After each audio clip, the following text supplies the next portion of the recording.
Alors du coup, mon histoire, c'est l'histoire de Stan et Mia. Stan et Mia, c'est un couple dans lequel ça ne va plus vraiment depuis quelques mois. Si bien que quand mon roman commence, ils vont avoir une violente dispute tous les deux. Et Stan va claquer la porte de l'appartement, il va avoir un accident de moto et il va mourir. Et c'est comme ça que mon livre débute, sur Mia qui est à l'hôpital, sur le lit de Stan. Stan qui meurt, Mia qui reste sur Terre rongée par les remords et les regrets. Et Mia qui va avoir la possibilité de faire revenir Stan de l'au-delà. Elle va rencontrer un homme un peu bizarre au cimetière qui va lui proposer de faire revenir Stan. Mais pour ça, il va passer un pacte avec elle. Et c'est tout le pitch de mon roman, c'est savoir qu'est-ce que Mia a fait pour que Stan revienne de l'autre monde, jusqu'où elle est allée. Donc voilà, c'est mon roman. Rendez-vous au point zéro, c'est mon premier roman. C'est l'histoire d'une bande d'amis sur 20 ans. Dans une ville bien particulière, mon héros Cyril, il arrive à La Grande Motte, une station balnéaire, quand il a 17 ans, en 1999. Il vient suite à des problèmes familiaux et il va rentrer en terminale, il va se faire des amis, des ennemis, il va tomber amoureux.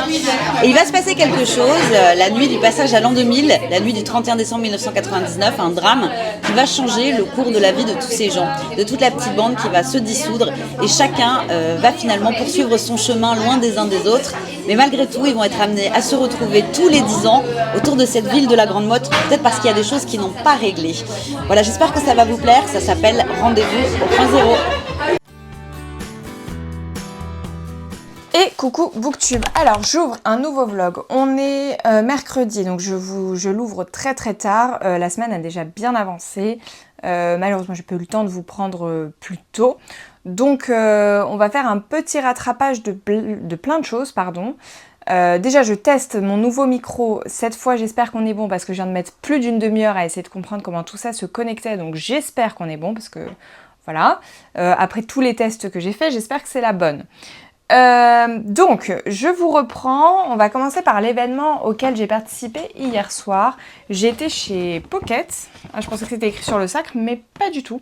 J'étais chez Pocket, enfin chez Pocket, pas chez eux, mais à un événement Pocket, en tout cas, où c'était le rendez-vous annuel des héroïnes Pocket.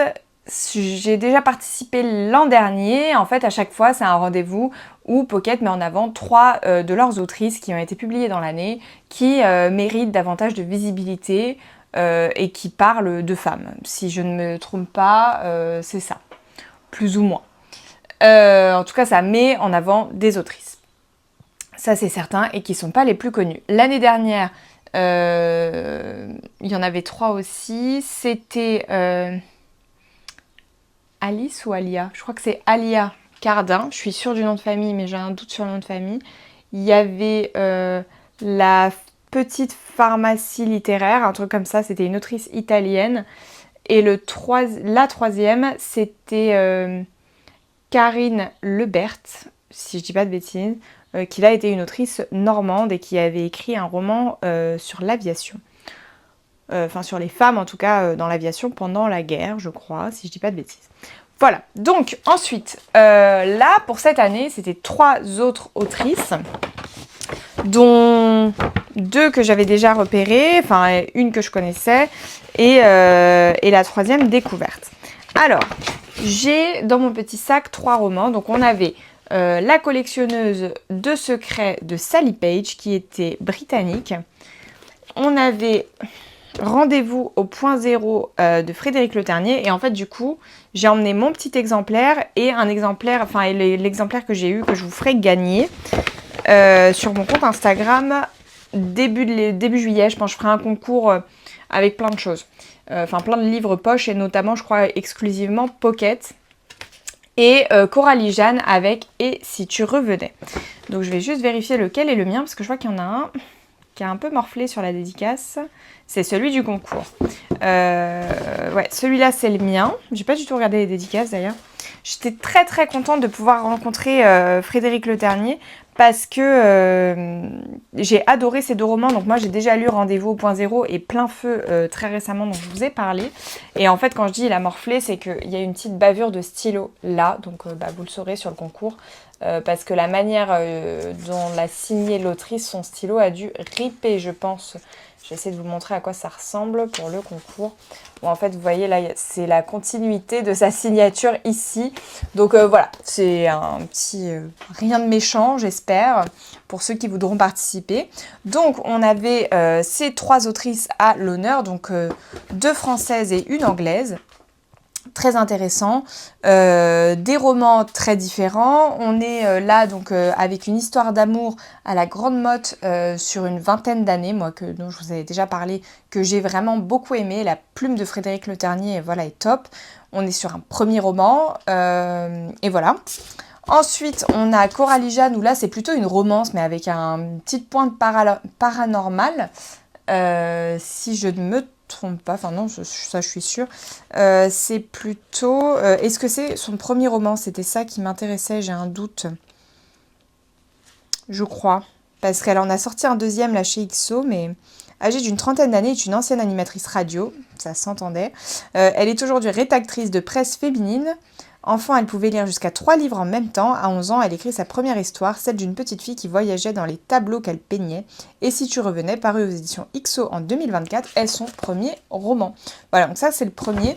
Et Sally Page, ça c'est le premier qu'elle a publié, mais c'est pas le premier qu'elle a écrit. Elle disait qu'elle en avait 5 dans un tiroir, mais qui avaient tous été refusés par des maisons d'édition différentes. Et que là, c'était enfin le premier publié. Et donc pour la suite, elle avait juste à ouvrir son tiroir et à sortir ses autres manuscrits.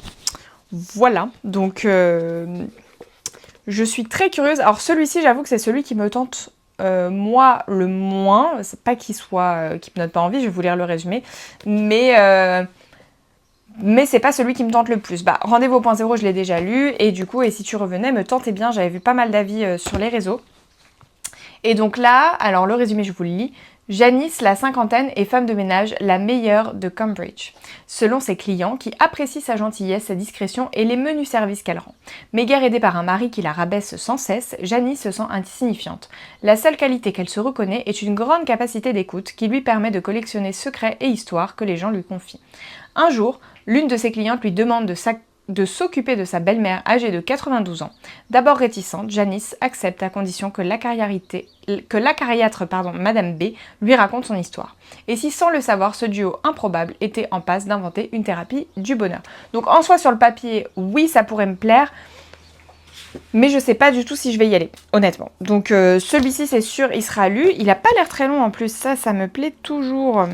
330 pages, écoutez. Et moi, je vous conseille vivement, enfin, vous aurez un concours de toute façon sur mon compte Instagram, donc n'hésitez pas. Parce qu'en fait, j'ai plusieurs romans que j'ai en double et j'ai quelques petites choses à vous faire gagner là pour... donc je me dis, ça fera concours de début de l'été. Je vais attendre que tous les événements terminent, en fait, parce que c'est plutôt à ce moment-là que je peux avoir des doublons.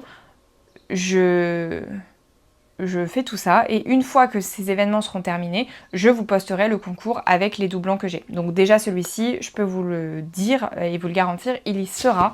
Et un de mes gros coups de cœur, il sera également de cette année.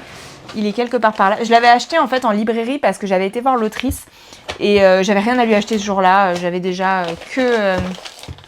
j'avais déjà tous ses romans et j'y allais plus pour papoter et je me suis dit bon allez j'en prends un et ça fera un concours. Là, je sais pas où je l'ai foutu. Je sais qu'il est dans un de mes tiroirs, mais alors lequel? Et je l'avais fait dédicacer par l'autrice. Bon, écoutez, je ne sais pas. Je sais qu'il est dans mes tiroirs, mais là, c'est trop le bazar. Mais voilà, et qui est chez Pocket aussi. Donc vraiment, je pense que normalement, ce sera un concours spécial Pocket pour annoncer le début de l'été. Voilà. Pour cette petite soirée, bah écoutez, c'était très sympa. Alors, on n'était pas très bien placés, donc c'était très compliqué de filmer, en fait, et d'avoir justement les petites parties que j'aime bien vous partager quand les auteurs parlent, en fait, en conférence. Donc, on a essayé de filmer à la fin avec Magda, où on a demandé aux autrices de pitcher, en fait, leurs romans pour que vous les ayez, donc je vais même pas revenir là-dessus. Enfin, aux deux françaises, on n'a pas demandé à l'anglaise, puisqu'en plus, avec la traductrice, etc., c'était compliqué. Mais on a demandé aux deux autrices françaises qui l'ont très très bien fait. Donc vous les avez eues dans le vlog précédemment, je pense, que je vous les ai mis avant. Et qu'est-ce que je voulais dire? Et par contre, oui, en fait, ce soir-là, j'ai essayé de connecter mon micro et ça n'a pas bien fonctionné, très clairement. Il y a beaucoup de bruit autour. Donc voilà, le son est pas incroyable, donc je suis désolée. J'essaye de me perfectionner là avec cette histoire de micro, mais c'est pas franchement hyper simple, vraiment. Je m'attendais à quelque chose de facile, pas du tout, du tout. Voilà, donc une très bonne soirée. Moi j'adore ce rendez-vous. C'est toujours le moment de passer un petit moment sympa, de plus ou moins clôturer la saison. Même si là, il y a d'autres choses qui arrivent, mais on clôture tout doucement la saison littéraire et on reprendra ensuite en septembre. Mais il y a encore 2 semaines faciles de soirées. Donc vous inquiétez pas, ce ne sont pas les dernières encore. Voilà pour ça. Ensuite, j'ai eu pas mal de réceptions. Je vais commencer par quoi? En fait, je vous ai pas repris depuis dimanche, et dimanche j'ai terminé 2 romans, mais en fait c'est compliqué parce que ma semaine a été tellement, voilà, que niveau souvenir, on n'est pas incroyable. J'ai une mémoire compliquée en ce moment parce que je suis partout et nulle part en même temps.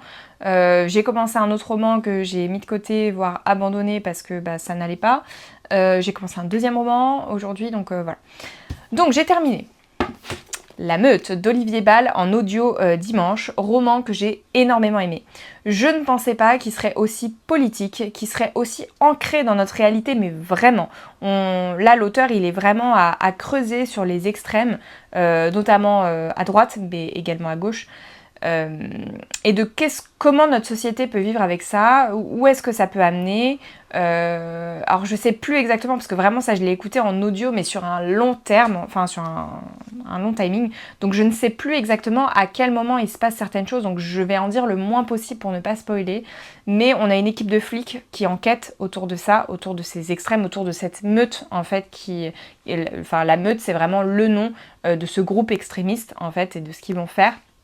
Ça, je peux vous le dire. Mais je ne sais pas ce que je peux dire par rapport aux flics, en fait. Si ça arrive tout de suite ou pas, je ne sais plus. Mais en tout cas, moi, j'ai énormément aimé ce roman. J'ai beaucoup aimé l'angle choisi. Et c'est vrai, juste par rapport à... J'avais lu que l'affaire Clara Miller de l'auteur Olivier Bal.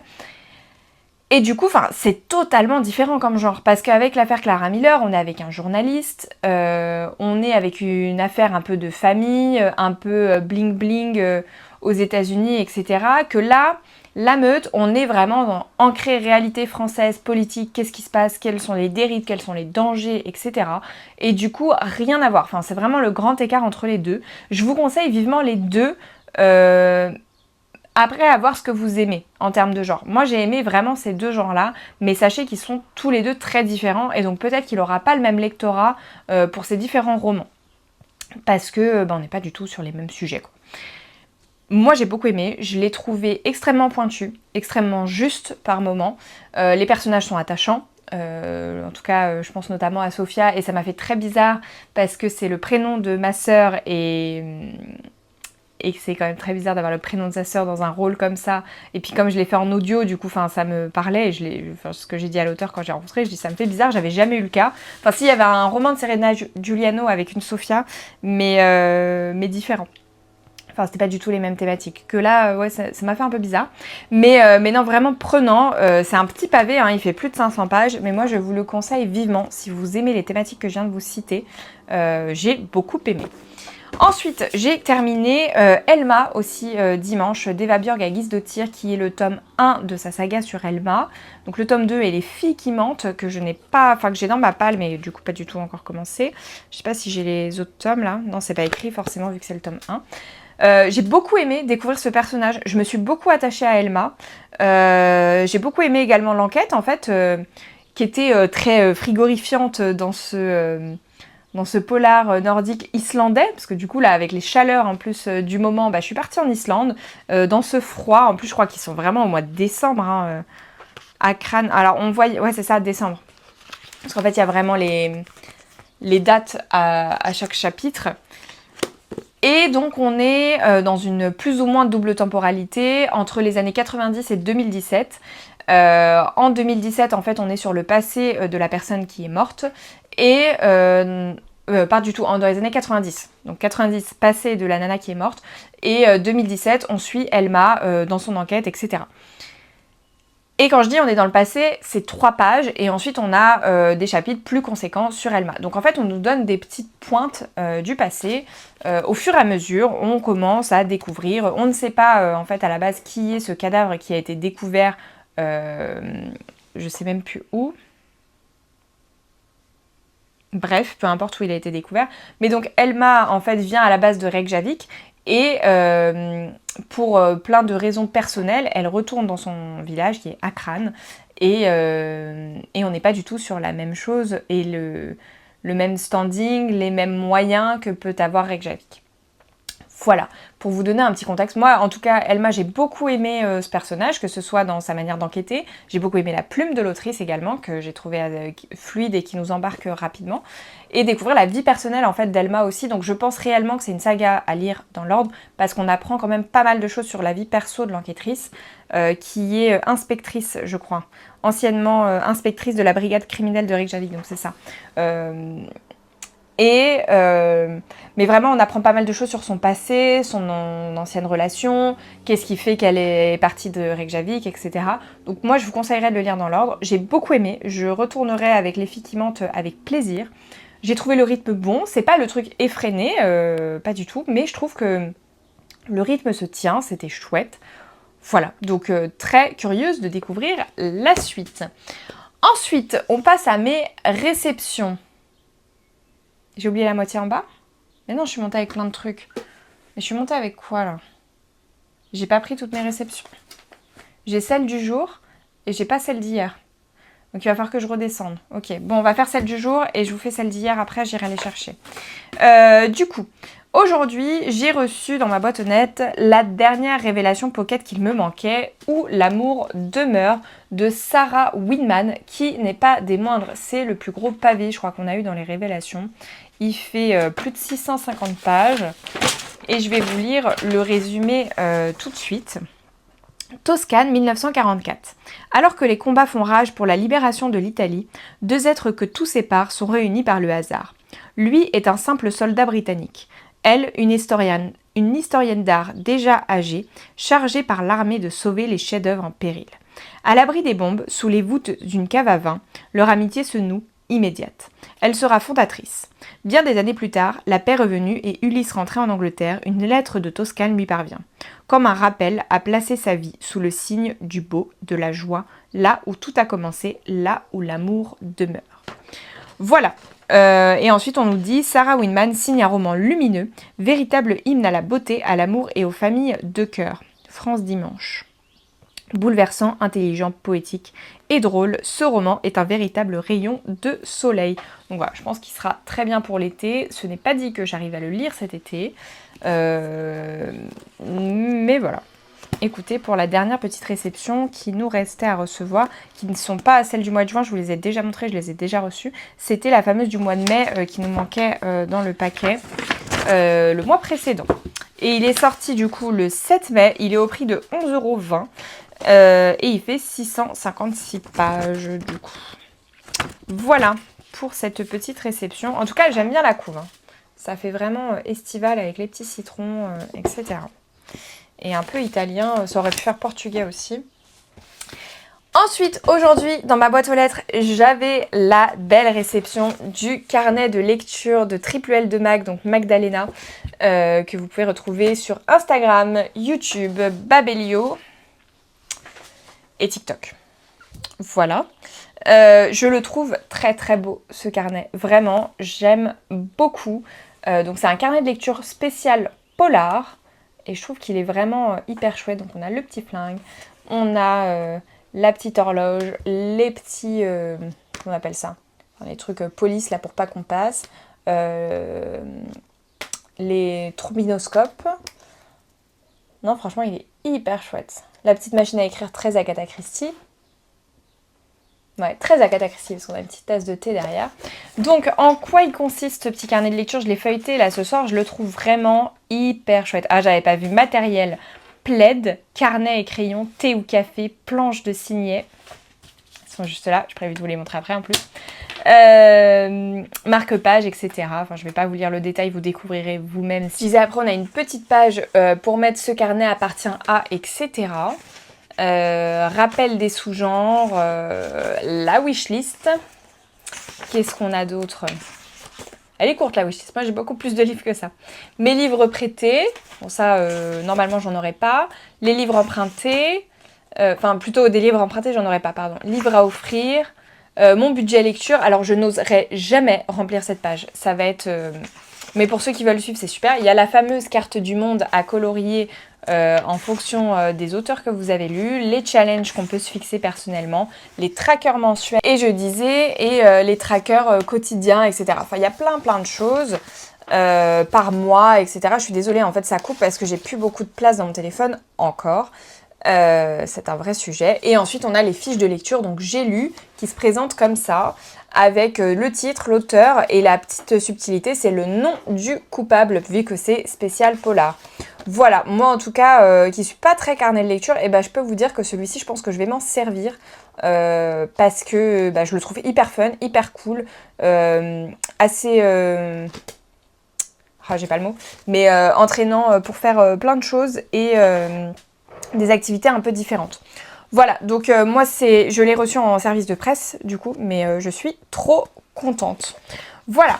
Ensuite, aujourd'hui, j'ai reçu encore des petits signets. Bon, je les ai juste pris histoire de vous montrer ça. J'ai également eu en cadeau le mariage parfait d'une copine Bookstagram avec qui j'ai déjeuné ce midi, qui est venue déjeuner avec moi à côté de mon travail. Et donc elle m'a offert gentiment un roman de Geneva Rose. Donc comme je vous disais, j'ai eu son dernier roman qui est sorti en poche il n'y a pas très longtemps, que j'ai reçu en service de presse. Et donc elle m'a offert le roman précédent, voilà, que je suis très curieuse de découvrir. Ensuite, aujourd'hui, j'ai débuté et si tu revenais... Non, pas du tout. Ah non, mais je me fatigue. Je me mélange, je suis désolée, je suis fatiguée. J'ai pas du tout débuté ça. J'ai débuté le dernier thé de Maître Soho de Cyril Gély, que j'aime beaucoup. Je suis pile à la moitié. Je vais aller le terminer là après. Il faut que je prenne ma douche, que j'aille manger et je pourrai enfin me poser dans mon canapé. Il est presque 21h. Là, j'ai vu les soirées passent à une vitesse, c'est une catastrophe. Donc ça, c'est pas du tout. Il faut que je l'envoie à une copine qui n'était pas là hier soir et à qui on l'a fait dédicacer.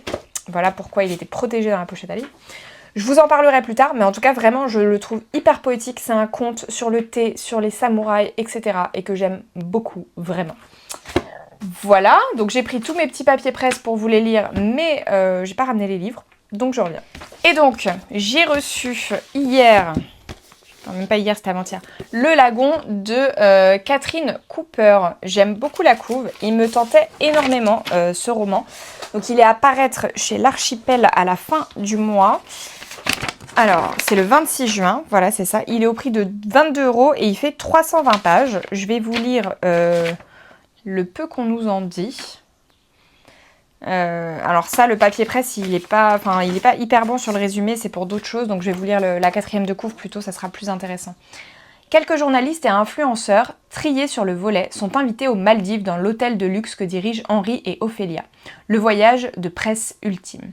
Au programme, des réjouissances, plongées sous-marines, sorties en quad, dîner gastronomique, baignade avec les tortues, le paradis sur Terre. Mais un premier corps est retrouvé, puis alors que l'île privée est coupée du monde, après une tempête, c'est au tour d'Ophélia de disparaître. Bienvenue en enfer. Qui sera le suivant ? Qui reviendra vivant de son séjour ? Voilà, donc je vais essayer de le lire assez rapidement. Moi, je suis ultra curieuse de découvrir. J'aime beaucoup les thématiques, donc j'espère aimer ce roman. Et ensuite, j'ai reçu un autre roman de la rentrée littéraire, là, cette fois-ci, qui est à paraître au mois d'août. Bon, désolée, je me suis fait à nouveau couper. En fait, c'est insupportable, j'ai vraiment plus de place dans mon téléphone, donc je vais faire très vite. Donc, j'ai reçu Bahari Bora aux éditions Récamier, qui sort le 21 août, qui me tente énormément, vraiment. J'ai lu, en fait, dans les catalogues, on a certains extraits des romans. Et du coup, moi, c'est toujours ça, c'est la plume qui va vraiment me décider. En tout cas, là, ça a été ça. Sur les 3, j'en ai choisi 2. Les 3 me tentaient beaucoup, mais en fait, je voulais pas tout demander, donc j'ai dû faire un choix. Je vous lis la 4e de couve. Nous étions 47 filles au départ. Nous n'étions plus que 16 à la fin. J'ai tué un homme, maman, et égaré l'autre moitié de mon âme. Mungu Anisamee, que Dieu me pardonne. République démocratique du Congo, 2018. Mungu, Dieu, avait rarement été clément envers Bahari Bora. Enlevée par les rebelles à l'âge de 13 ans, la jeune fille s'enfuit après 5 ans de captivité. À l'hôpital, elle apprend qu'elle est enceinte et que sa grossesse la met en danger. On lui conseille de l'interrompre. Les risques sont clairs, la décision cruciale. Son corps ne lui a jamais appartenu et soudain, il lui revient de décider quelle voie choisira-t-elle. Malgré les défis qui l'attendent, Bahari Bora a la certitude qu'elle ne sera plus jamais seule. Elle peut faire confiance à Bel Océan Tranquille, son nom. D'une écriture sensible et poétique, Steve Haganz s'inspire de son vécu et dresse le portrait d'une femme et d'un pays meurtri par les crimes de guerre. Ce premier roman est un hommage aux femmes d'hier et d'aujourd'hui qui se battent pour leur liberté et celle de leurs enfants. L'auteur est né en 1999 à Bukavu, en République démocratique du Congo, articule, et vit actuellement à Kinshasa. En 2023, il figure parmi les finalistes du concours d'écriture Voix d'Afrique. De sa plume sensible et poétique, il explore les réalités humaines et décrit notre monde avec justesse. Bahari Bora est son premier roman. Voilà, donc moi déjà j'aime beaucoup cette couleur de couverture, je trouve qu'elle attire le regard. Je suis vraiment très curieuse de découvrir ce roman qui à mon avis sera poignant et assez difficile à lire. Donc je redis, il sort le 21 août 2025 et au prix de 20,90 €. Donc il sera lu je pense prochainement et comme je vous disais je vous ferai une vidéo récap avec tous les romans de la rentrée littéraire que je vais recevoir et ou lire. Enfin je vais tous les lire mais peut-être pas avant la date de sortie, peut-être pas pour tous. Au maximum, je le ferai. Et donc, je vous ferai une vidéo spéciale là-dessus. Voilà, cette idée est mûrie, elle est actée dans ma tête. Donc, je vous ferai ça fin août. Ou mi-août. À voir en fonction des réceptions que j'aurai, en fait, si tout est arrivé comme il faut. Voilà, donc pour mes petites réceptions, ça fait quand même quelques nouveaux dans la pile à lire. Ça, c'est du terminé. Ça, bon, je l'ai lu, donc on va pas le compter. Mais on est... sur là-dessus en termes de romans, plus le petit carnet de lecture de Magda. Voilà, c'est tout pour moi, donc je vais vous laisser. Allez, prendre une douche bien fraîche parce que là je n'en peux plus de cette chaleur. Manger, j'ai très faim aussi. Et ensuite je vais aller me mettre dans le canapé pour terminer ce petit roman. Et j'espère, mais vu l'heure comment elle a tourné, je suis pas sûre, commencer un autre roman. Voilà, donc sur ce, je vous laisse là, je vous dis à plus tard, je suis désolée pour ce début de vlog qui a été très décousu, mais là vraiment j'ai un gros souci de stockage interne de mon téléphone, il va falloir que je trouve quelque chose pour faire du nettoyage parce que là ça ne va plus du tout. Je vous laisse et je vous dis à plus tard. Qui repère voilà, les petites pépites, qui apporte du coup en se faisant son soutien en portant des livres, de ces petites maisons d'édition, des maisons d'édition pardon, ou de ces maisons d'édition qui sont toutes jeunes. Et en fait c'est le cas de La Tribu qui vient d'être créée en 2025, ce qui est très courageux. Voilà, bravo. Donc rapidement, je te passe le micro imaginaire, Victoire. Je te passe le micro parce que le pavé dans la mare, c'est aussi ça, c'est aussi donner la parole. Donc bonjour Victoire. Bonjour Caroline, merci de ton accueil et merci à vous tous d'être là. Donc je suis Victoire Nero, je suis éditrice et j'ai participé au début de cette année à la création de cette nouvelle maison d'édition qui s'appelle La Tribu. Alors pourquoi La Tribu? Parce que Julia Pavlovich qui a créé la maison et moi-même on est convaincus que dans un contexte qui n'est pas forcément facile pour le monde du livre, pour la lecture en général et pour la culture, voilà, tout est très fragile aujourd'hui, on est persuadé qu'il faut revenir à une taille humaine pour ces aventures-là et qu'il faut remettre au cœur de la machine les acteurs principaux de la vie d'un livre qui sont donc avant que ça arrive à vous, l'auteur, l'autrice, l'éditeur et le libraire. Je suis émerveillée par le fait que ce texte-là, je pouvais le travailler, il était arrivé jusqu'à nous et mon livre romance un peu ça, cette espèce de tradition littéraire, le voyage d'un texte dans le temps, c'est de quoi parle mon livre. Donc Louis Sappho et ce voyage-là, en fait, c'est parti de là, l'idée. Donc du coup, tu as tout ton bagage d'études. Oui. Et tu dis que depuis très jeune, en fait, tu as commencé à écrire. Qu'est-ce qui t'a poussé à écrire ou qu'est-ce qui te pousse toujours aujourd'hui à écrire ou à écrire ce roman? Ce qui me pousse à lire aussi, c'est vraiment ce moment de baume sur l'âme, ce moment où on est complètement ailleurs, qu'on est chez soi et là on est dans un autre univers. Je dis des choses vraiment que c'est un peu, on va dire, du b.a.-ba, ce que je dis, mais c'est ça, d'ouvrir un livre. J'ai l'impression qu'on n'a jamais rien fait de mieux. Un vrai bon roman pour nous emmener loin, pour nous faire connaître des émotions fortes. Oui, un film, oui, ceci, mais là, d'être juste dans sa tête et que des mots, que ce soit une suite de mots qui puisse créer ça chez nous, ça a toujours vécu en moi et c'est toujours une force qui me fait voyager toujours. Et j'ai trouvé ça aussi dans l'écriture. Dans l'écriture, bien sûr, j'ai eu l'idée, puis après il y a ces personnages qui sont venus à moi, puis quand je suis avec mes personnages, je me sens bien, je suis avec eux, là je leur parle, ils me disent non, je veux pas aller là, je veux pas aller là, donc on est en dispute, on s'aime, donc j'ai ce moment qui ressemble un petit peu à la lecture, mais qui est bien sûr plus actif, mais là où je peux créer, où je peux me sentir bien, où je peux m'évader, où je peux m'inventer une personnalité de quelqu'un qui écrit des lettres à la Renaissance enflammée. Donc je peux vraiment me mettre. Je me suis inspirée de la tradition et de la transmission des poèmes de Sappho, qui, comme j'ai dit avant, était très respecté de son vivant, qui a été sûrement copiée ou mise sur papyrus très vite au 7e ou au 6e siècle, qui a dû circuler et qui ensuite a eu, là je vais aller vraiment très très vite dans le temps, mais qui a eu beaucoup plus de problèmes, bien sûr, quand on va vers là je saute vraiment loin, qui a par exemple pas fait, on est presque sûr de ça, qui a pas fait le saut du papyrus au parchemin, donc qui s'est passé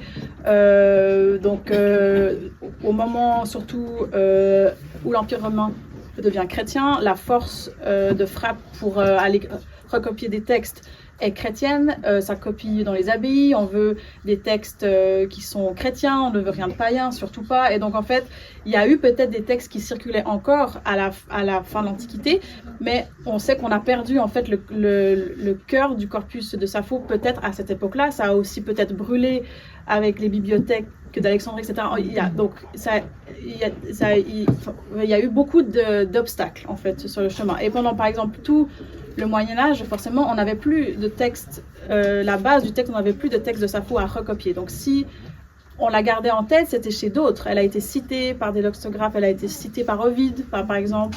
Elle a été citée par d'autres qui, eux, ont eu la chance de passer, peut-être parce qu'ils étaient des hommes et pas une femme qui aimait les femmes, mais donc des hommes qui parlaient de grammaire, qui parlaient d'autres choses. Donc elle a passé comme ça à travers le Moyen-Âge. Et là, à la Renaissance, on a tout à coup eu un regain d'intérêt. Justement, on l'a trouvé chez ces autres auteurs. On s'est dit, mais tiens, une poétesse femme, une poétesse lesbienne, en fait, qui aimait les femmes. Et donc on a repris, en fait, de l'intérêt pour Sappho. Et c'est qu'au 19e siècle, début 20e, qu'on a retrouvé, donc là, on refait le saut ici, on a retrouvé des papyrus où il y avait du texte de Sappho en Égypte. Ces papyrus datant du 3e siècle avant Jésus-Christ, sur des fois des casques de momies. En fait, on prenait des papyrus pour faire des espèces de caissons pour les momies. Et c'est des fois là qu'on trouve du papyrus qu'on doit décoller. Et il y a des...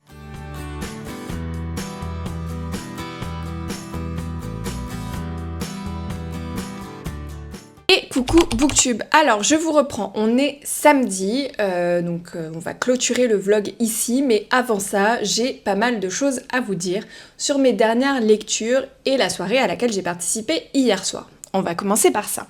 Donc hier soir, j'étais dans une librairie dans les Yvelines, donc pas très loin de chez moi, donc c'est l'avantage pour une fois, pas de bouchon et pas un périple pour y aller ou pour rentrer, donc ça c'était hyper chouette. Et c'est Magda en fait qui m'en avait parlé et qui me dit si jamais il y a ça, si ça t'intéresse, je vais y aller. Et donc effectivement j'ai regardé, je connaissais ni la maison d'édition ni l'autrice, mais pourquoi pas découvrir comme c'était à côté. Et je peux vous dire que depuis que j'ai fait cette rencontre, j'ai vraiment hâte de découvrir ce roman, tout comme la maison d'édition. Donc la maison d'édition, c'est La Tribu, donc le petit logo est en bas. C'est un petit électrocardiogramme en fait avec écrit La Tribu dedans. Jeune maison d'édition, ouverte en 2025. Ils ont publié 5 ou 6 romans, je ne sais plus exactement, donc depuis le début de l'année. Elle disait que le but était de vraiment prendre soin de chacun des ouvrages qu'ils publiaient, et donc pour ça de ne pas faire une surmultiplication et d'y aller pas à pas. La charte graphique, donc c'est toujours un roman avec une déchirure en fait ici. Je vais l'attacher parce que sinon ça va être chiant pour vous et pour moi.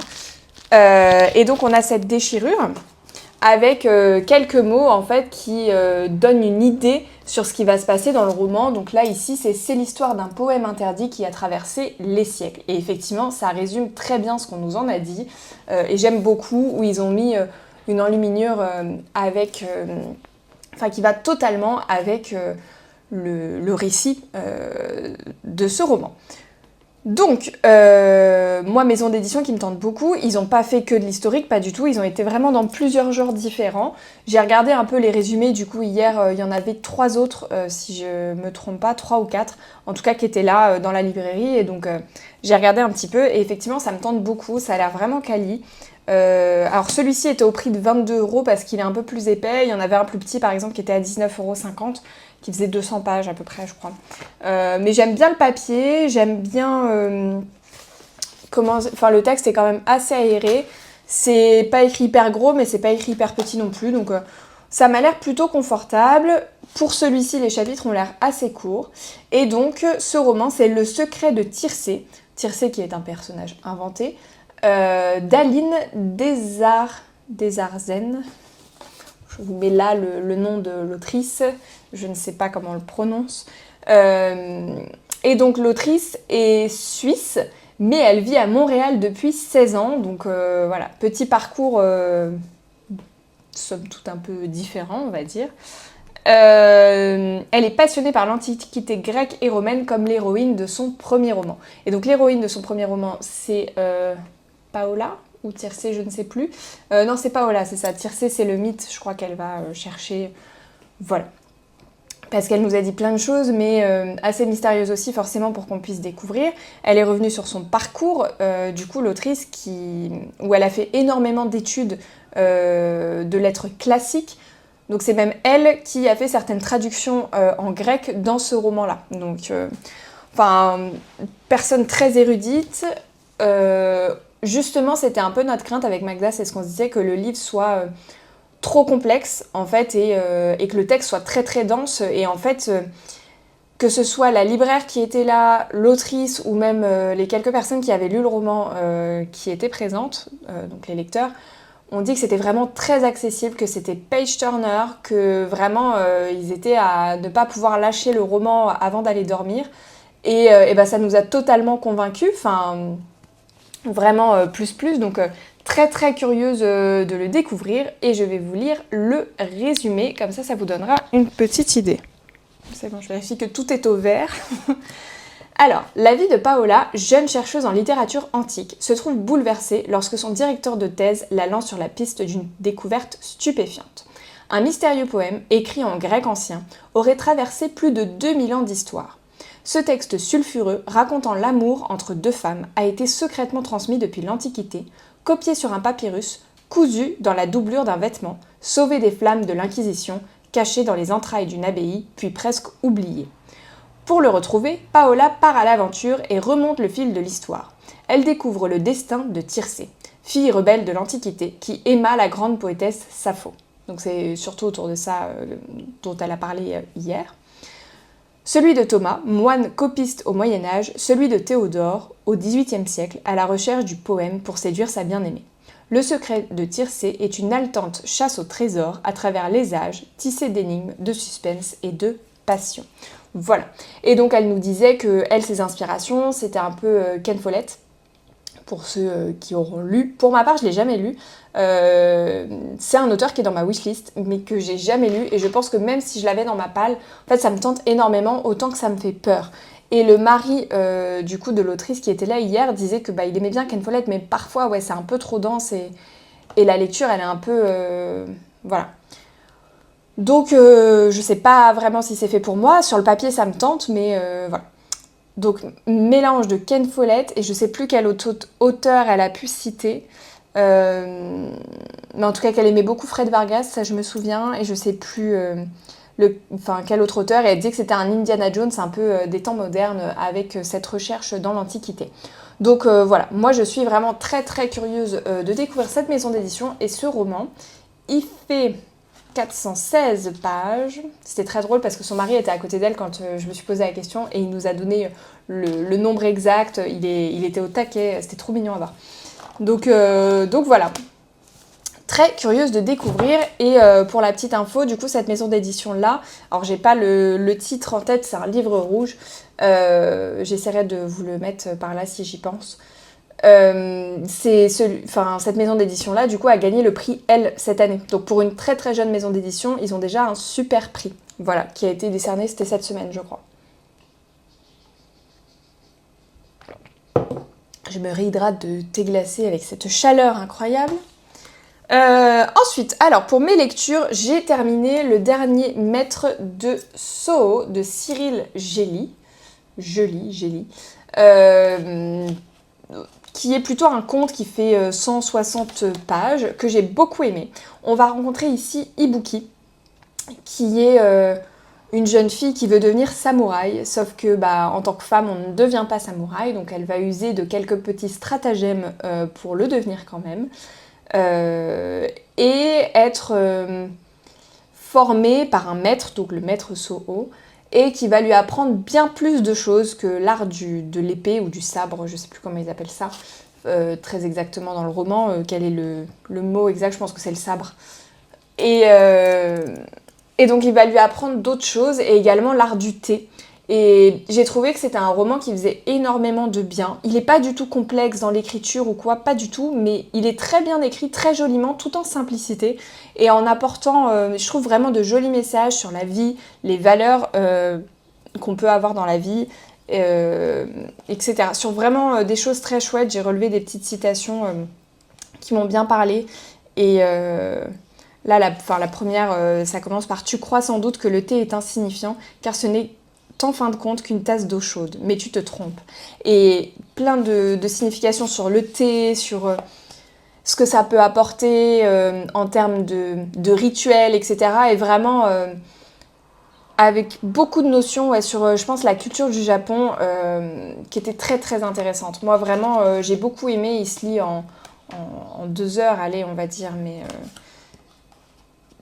parce que il y a beaucoup de sauts de page, voilà, c'est écrit quand même assez gros, avec des chapitres assez courts. Et les chapitres courts le rendent vraiment très très fluide, mais tout en beauté. Vraiment, en fait, je m'attendais à un truc complexe au vu du résumé, parce que juillet 1853, je me dis, bon, où est-ce qu'on va tomber ? En plus...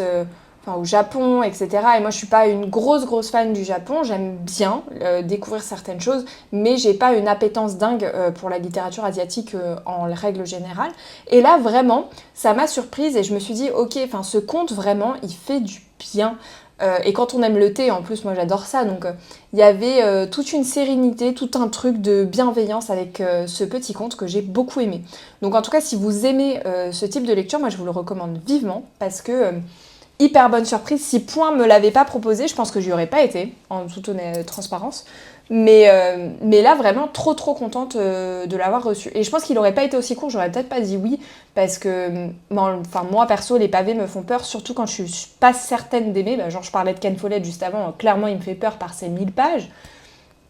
Et la densité de son roman, que là, je me suis dit, bon, 168 pages, même si j'aime pas, au moins j'aurais essayé, ça m'aura pas pris 10 jours. Et en fait, vraiment, trop bonne découverte, donc je suis très contente. Ensuite, j'ai terminé hier Duel de Franck Leduc, que j'ai adoré. Je vous recommande vivement ce polar, je pense qu'on peut le catégoriser comme un polar, parce qu'on a une grosse enquête policière, où on rencontre Talia, donc qui est... commissaire et... Bon, j'ai plus les termes exacts, je m'étais fait un post-it en plus au bureau avec justement qui était quoi. Non, commissaire c'est Shepard et du coup Talia, nouvelle recrue du raid. Mais c'est quoi son titre ? Parce que par moment il y a des gens qui ne l'appellent pas par le bon titre et elle reprenait justement en disant voilà, c'est ça mon... je sais pas comment... son grade plutôt, c'est pas son titre, c'est l'habitude des titres professionnels dans mon boulot. Bon, écoutez, je ne sais pas, c'est pas très grave.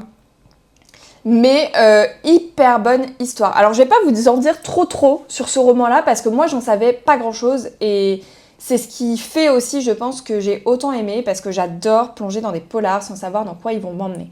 L'écriture est top. Hyper fluide, addictive, haletante, du début à la fin. Dès le... Je sais plus si c'est un prologue ou le premier chapitre.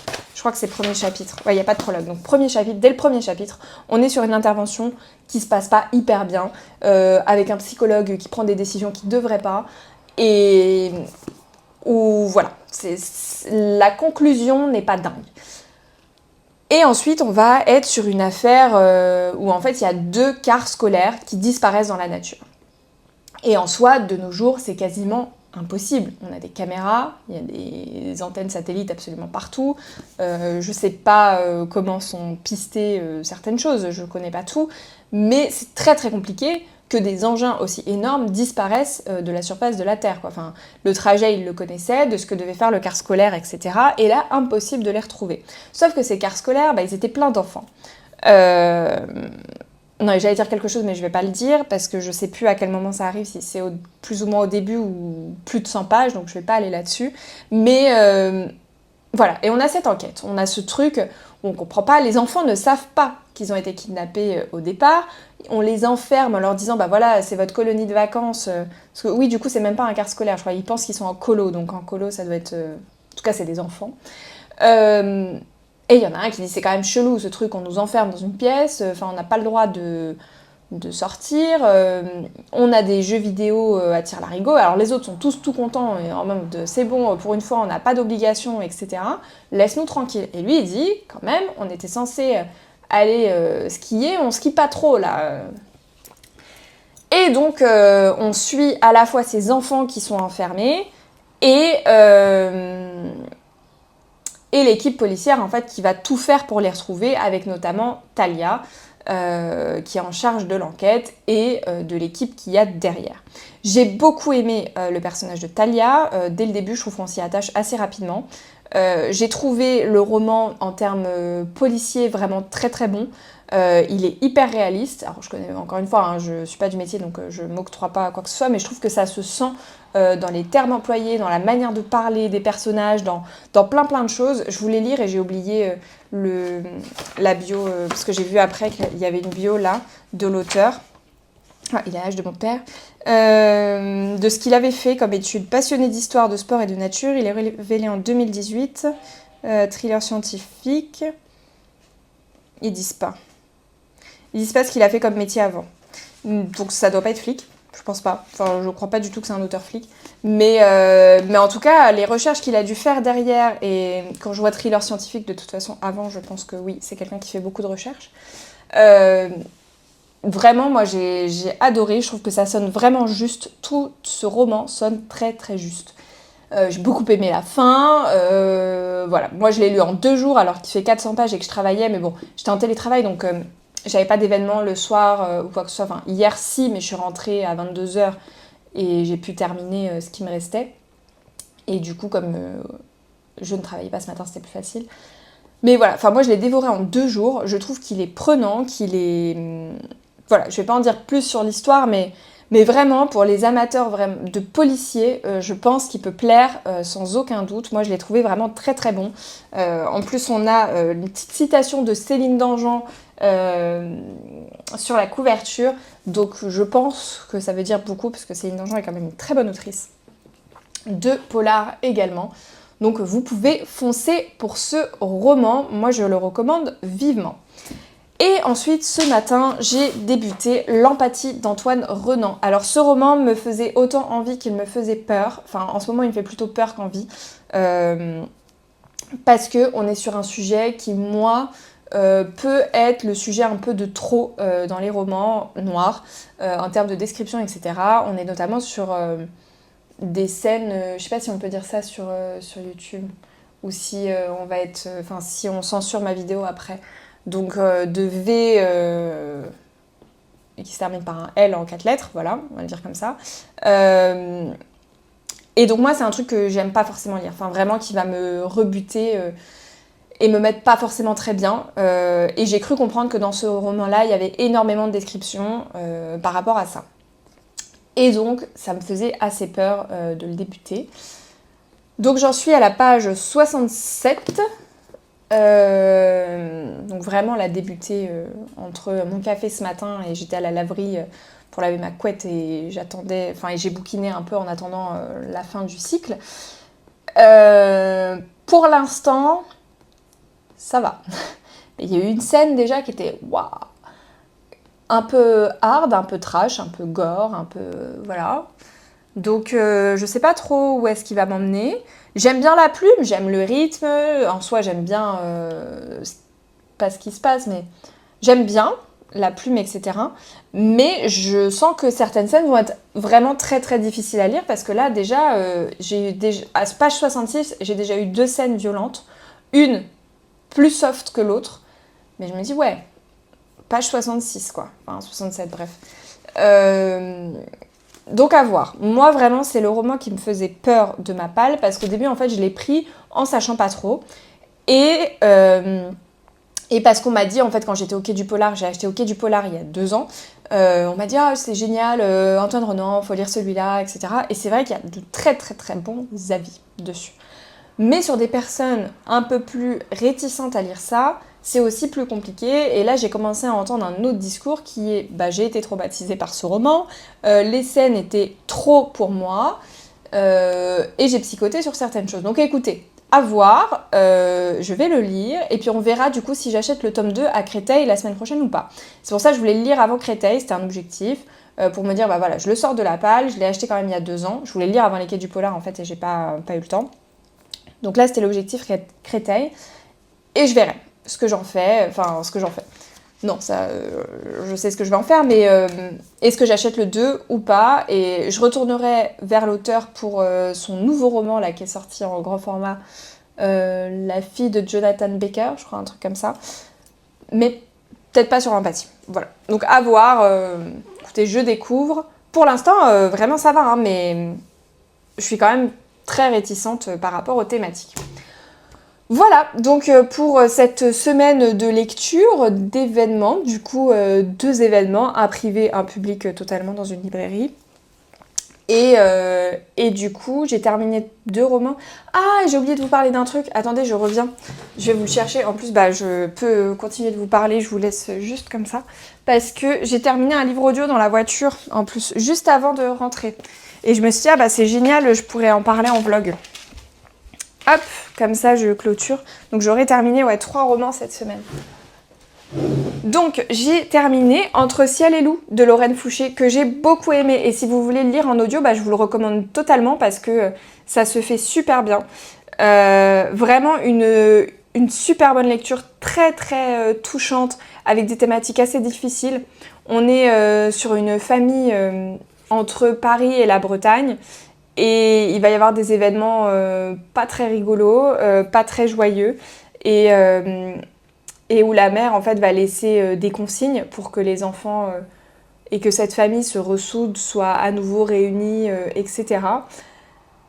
Et voilà, je vais pas trop en dire là non plus parce que je trouve que ça serait révéler trop de choses et encore une fois moi j'aime bien moins en savoir, mais j'ai trouvé cette famille vraiment hyper attachante, notamment au niveau des filles, des petites filles qui sont toutes jeunes, toutes mignonnes et l'audio était très bien par rapport à ça parce que les voix justement des petites filles étaient hyper bien faites.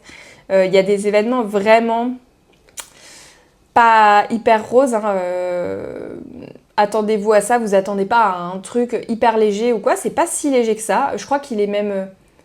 c'est sûr, il est nettement moins léger que L'écriture est une île que j'ai lu. Jamais là par hasard, c'était pas évident non plus comme thématique. Mais là, j'ai l'impression que c'est limite un peu plus hard, entre guillemets, mais plus profond et plus difficile aussi. Là, il y a certaines choses qui touchent les petites filles. On est sur deuil et plein de choses comme ça. Mais vraiment, moi, j'ai été hyper touchée par ces personnages-là, par la plume de l'autrice qui était hyper entraînante. L'audio est très bien fait parce qu'il y a plusieurs voix et comme on suit vraiment plusieurs personnages, ça alterne en fait au milieu du chapitre. On est à la fois sur Jo, Lou, Cyriane, Sarah. Mais voilà, moi en tout cas, vraiment, pour l'instant, c'est mon préféré de Lorraine Fouché, vraiment. Enfin, j'en ai lu que 3, hein, mais je l'ai trouvé vraiment très bon. Et je pense que si vous devez en lire qu'un, c'est peut-être celui-là. Enfin, en tout cas, entre les 3 moi que j'ai lus. Découvrez vraiment ce roman-là.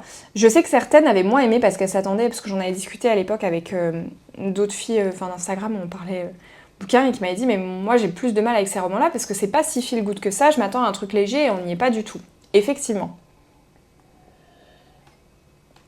Mais je trouve ça hyper sensible, hyper juste sur les personnages, le chemin de vie, l'héritage familial et plein de choses comme ça que moi ça me plaît bien et c'est pas non plus en étant moralisateur, dur, lourd ou quoi que ce soit, pas du tout. C'est vraiment hyper difficile et en même temps doux. C'est un peu le paradoxe, je sais pas si vous allez voir ce que je veux dire par là, mais voilà. Donc moi je vous invite à découvrir ce roman que j'ai trouvé très très chouette. Et justement là je suis en train de lire dans la dernière phrase du résumé, en famille on rit, on pleure, on s'engueule et surtout on s'aime. Et c'est exactement ce roman. C'est ouais, plein d'émotions, plein de jolis messages et ouais, voilà. Donc je crois que c'est 3 romans terminés et c'est tout. Enfin, parce que oui, j'avais commencé le Laurence Perrin que j'ai abandonné, ça c'est sûr. Et oui c'est ça, parce que j'ai commencé la semaine en débutant cet audio dans la voiture en allant au travail. Et le Laurence Perrin où j'ai lu 50 pages et j'ai lâché l'affaire parce que je n'arrivais pas à rentrer dedans. Et ensuite j'ai lu mon petit livre japonais. Enfin japonais, l'auteur est français hein, je pense, parce que Cyril Gély... et il n'y a rien sur l'auteur, il faudrait que j'aille regarder sur internet. Ah si, il est là. Romancier, auteur de théâtre, plusieurs fois nommé au Molière et scénariste, le prix, finaliste du prix des libraires 2019 et La Forêt au violon sont disponibles chez Point. Bon, on nous dit rien, mais pour moi il est français. Hein. Cyril Gély, je m'attends pas à ce qu'il soit japonais. Voilà. Donc, quand même contente de mes lectures de la semaine. Je vais aller continuer l'empathie et à voir ce que je commence après, parce qu'en fait, celui que j'ai envie de lire est un pavé après, et heureusement, voilà, j'ai pas mal de soirées encore en début de semaine prochaine, et donc entamer un pavé en début de semaine, je sais pas si c'est hyper judicieux. Donc à voir si je débute ça ensuite après l'empathie, ou si je fais un choix plus raisonnable avec un roman plus court. Je pense que ça sera très en fonction de l'heure à laquelle je vais terminer l'empathie demain. Si j'arrive à le terminer demain. Ne faisons pas de plan sur la comète. Donc sur ce, je vais vous laisser là. N'hésitez pas à me dire si, ce que vous lisez, s'il y a des romans qui vous tentent parmi ceux dont j'ai parlé cette semaine. Et puis on se retrouve la semaine prochaine, du coup, pour... Alors, donc 2 ou 3 événements. Je suis pas encore sûre pour un, de ma part, si je dis oui ou pas, enfin en termes de logistique, travail, etc., qui va être compliqué. Donc on se retrouve sur 2 événements, et il y a Créteil en poche la semaine prochaine. Donc on se retrouve pour Créteil. Je ne dirai pas la Garenne-Colombe pour ma part parce que ça fait trop et que les auteurs sont également présents en général. Enfin, je vais pas regarder la liste, mais en général ils font et la Garenne et ensuite Créteil le lendemain. Moi je ferai que Créteil, ça suffira. Et qu'est-ce que je voulais dire par rapport à ça? Oui, et du coup pour le vlog, j'espère vous le poster dimanche à 8h, mais à voir de comment... Enfin, si j'arrive à tout poster en rentrant de Créteil. Voilà, donc on se retrouve encore pour un salon du livre la semaine prochaine, et j'adore faire les salons et ensuite vous partager tout ça parce que je trouve ça hyper chouette. Et vous aurez mon petit book haul en rentrant, et c'est sûr que je vais dépasser les 200 livres dans ma palle la semaine prochaine. Voilà, donc sur ce, je vous laisse là. Je vous dis à la semaine prochaine. Je vous souhaite un bon dimanche, une bonne semaine et à très vite. Ciao!